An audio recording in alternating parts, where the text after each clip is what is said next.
P-8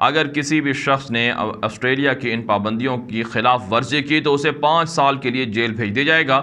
Australia نے پابندی عائد کی ہے کہ کوئی بھی بھارتی شہری آسٹریلیا کے اندر داخل نہیں ہوگا۔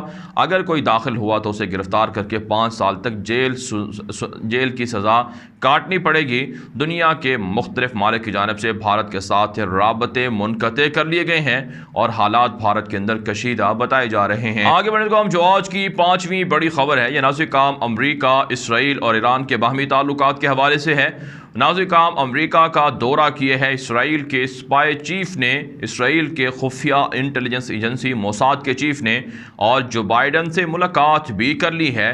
اس حوالے سے اسرائیل نے جو بائیڈن کی حکومت کو پیغام دیا ہے کہ اگر ایران کے ساتھ امریکہ جوہری ڈیل بحال کرے گا تو اسرائیل کے مفاد میں نہیں ہے، اسرائیل کو اس سے بڑا نقصان ہوگا، لہٰذا جو بائیڈن ایران کے ساتھ جوہری ڈیل کرنے سے باز رہے۔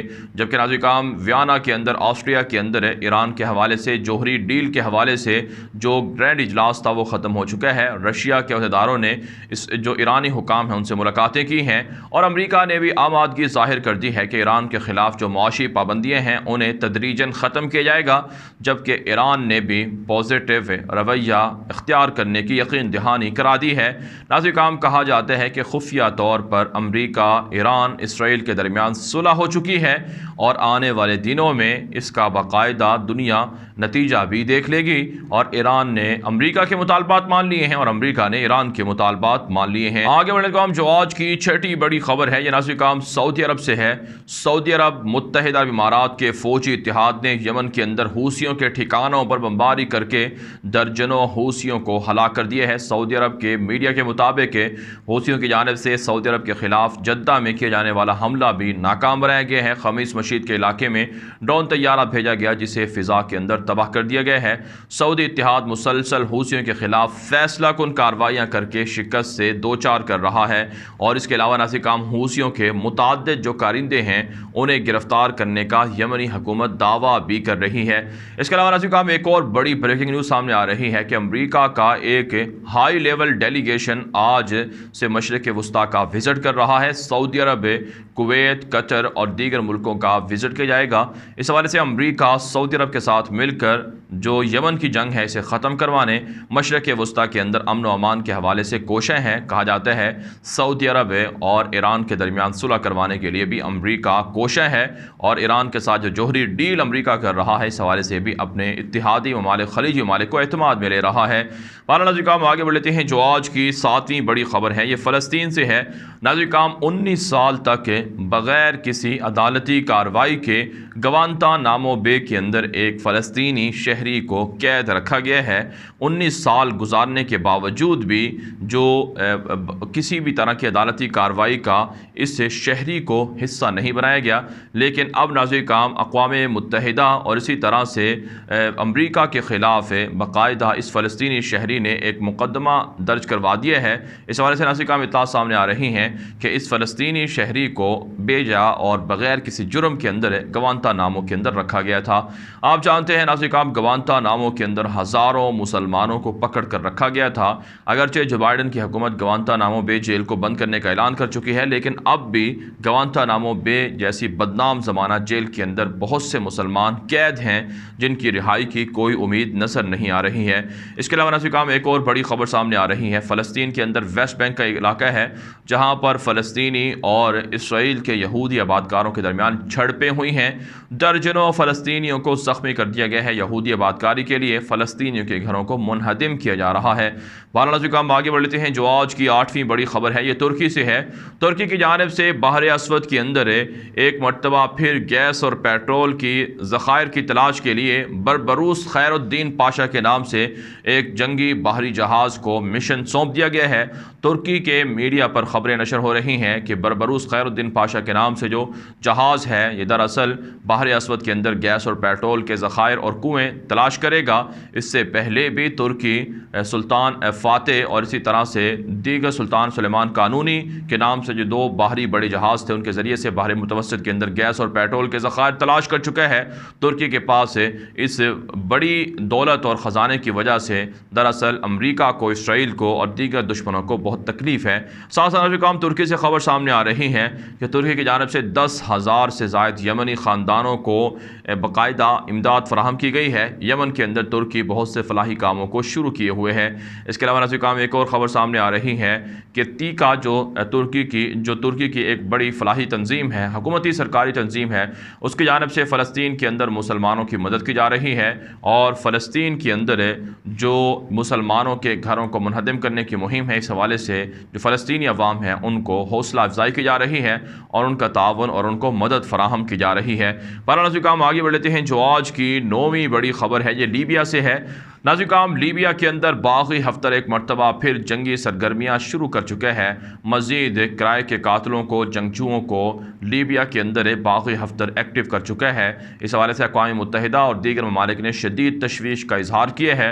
باغی ہفتر امن و امان قائم کرنے کے لیے جو عبوری حکومت قائم ہوئی تھی اس کے ساتھ تعاون بھی نہیں کر رہا ہے، جس کا مطلب یہ ہے کہ ترکی کا جو موقف تھا وہ بالکل درست تھا کہ باغی ہفتر کو قتل کر کے اسے مستقل بنیادوں پر گرفتار کر کے ہی لیبیا کے اندر امن و امان قائم ہو سکتا ہے۔ ناظرین کام آگے بڑھ لیتے ہیں۔ جو آج کی 10ویں بڑی خبر ہے یہ ایتھوپیا سے ہے۔ ناظرین کام ایک بڑی خبر سامنے آ رہی ہے کہ ایتھوپیا کے اندر 2 علیحدگی پسندوں کو، 2 جو مسلح تنظیمیں تھیں انہیں دہشت گرد قرار دے دیا گیا ہے۔ اس حوالے سے ایتھوپیا کی جانب سے کہا گیا ہے کہ تیغرائی قبائل کے جو لوگ تھے وہ دراصل ایتھوپیا کے امن و امان کے لیے خطرہ تھے، انہیں دہشت گرد قرار دے کر ان کی ہر طرح کی سرگرمیوں کو ختم کر دیا گیا ہے۔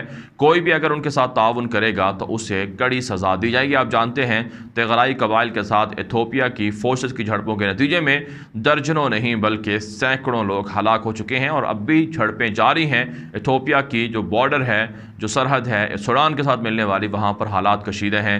ناظرین اس ویڈیو کے بارے سے آپ کی کیا رائے ہے؟ اپنی رائے کامنٹ کے ذریعے سے ضرور ہم تک پہنچائیں۔ مزید خبروں کے لیے آپ ہمارے ٹویٹر اکاؤنٹ دنیا میرے آگے غلام نبی مدنی اور ہمارے نئے فیس بک پیج غلام نبی مدنی کو فالو کر لیں۔